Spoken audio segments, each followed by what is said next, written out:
Halo, perkenalkan nama saya Salwa Nurul Fajri dengan NIM 122020272 dari kelas PAI 4F.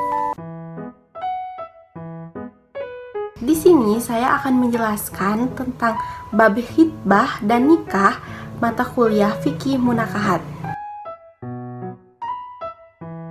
Khitbah berasal dari kata hataba yang memiliki 3 makna, yakni jelas, singkat, dan padat. Definisi khitbah adalah permintaan atau permohonan seseorang kepada wanita untuk menikahinya. Syarat-syarat khitbah. Yang pertama, peminangan dilakukan terhadap wanita yang perawan atau janda yang telah habis masa idahnya. Yang kedua, haram dan dilarang untuk dipinang wanita yang ditalak suami dan berada dalam masa idah roj'iyah. Yang ketiga, dilarang meminang wanita yang sedang dipinang orang lain. Dan yang terakhir, putusnya pinangan untuk pria karena pernyataan putusnya hubungan. Adab-adab dalam khitbah yaitu yang pertama, tidak bersentuhan dan tidak berdua-duaan. Yang kedua, dilarang meminang wanita yang telah dipinang. Yang ketiga, disarankan bagi setiap seseorang untuk melihat calon pinangannya. Kata nikah menurut bahasa berarti merangkul dan mempertemukan. Adapun menurut istilah, nikah berarti akad serah terima antara laki-laki dan perempuan untuk saling memuaskan satu sama lain, serta membentuk keluarga yang sakinah, mawaddah, warahmah.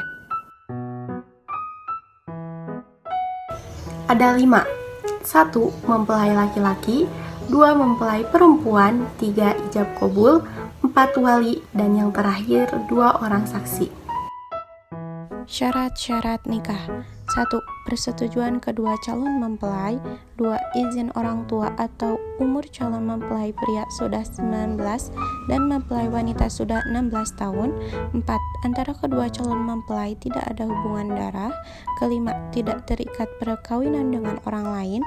Keenam, tidak bercerai untuk kedua kali dengan suami atau istri yang sama. Yang terakhir, bagi seorang wanita yang janda tidak dapat kawin lagi sebelum lewat waktu tunggu. Tujuan pernikahan selain yang telah disebutkan tadi bahwa untuk membentuk keluarga sakinah mawaddah warahmah, ada 5 tujuan pernikahan, diantaranya 1. Untuk membina rasa cinta dan kasih sayang. 2. Untuk melaksanakan perintah Allah Subhanahu wa Ta'ala. 3. Mengikuti sunnah Rasulullah. 4. Untuk memenuhi fitrahnya manusia, diantaranya kebutuhan seksual yang diridhoi. Dan yang terakhir, untuk memperoleh keturunan yang sah dan soleh-solehah. Pernikahan anak di bawah umur masih marak terjadi di Indonesia hingga saat ini. Bahkan, Komnas Perempuan mencatat sepanjang tahun 2021 ada 59.709 kasus pernikahan dini yang diberikan dispensasi oleh pengadilan. Dalam ajaran Islam, pernikahan merupakan suatu anjuran dan termasuk ke dalam sunnah Nabi. Ditinjau dari sisi sosial, pernikahan dapat dipandang sebagai jalan keluar dari fenomena pergaulan bebas. Yang semakin bebas dapat menjerumuskan anak ke dalam seks bebas yang dapat mengakibatkan kehamilan.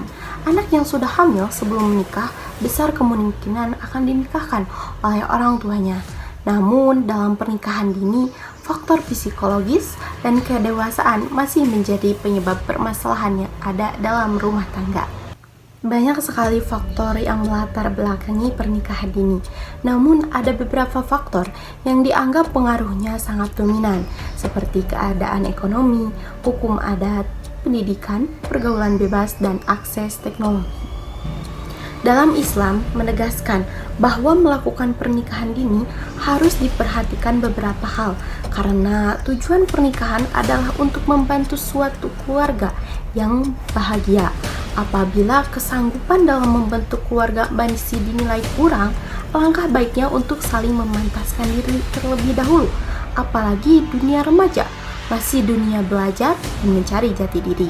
Dalam mengatasi pernikahan dini, diperlukan adanya perhatian dari berbagai pihak, terutama orang tua memegang kendali penuh atas apa yang dilakukan anaknya, serta harus adanya dukungan pemerintah dalam pencegahan preventif terhadap akses yang memicu keinginan seseorang untuk menikah dini. Sekian penjelasan dari saya tentang hitbah dan nikah. Semoga bermanfaat. Billahi taufiq wal hidayah. Wassalamualaikum warahmatullahi wabarakatuh.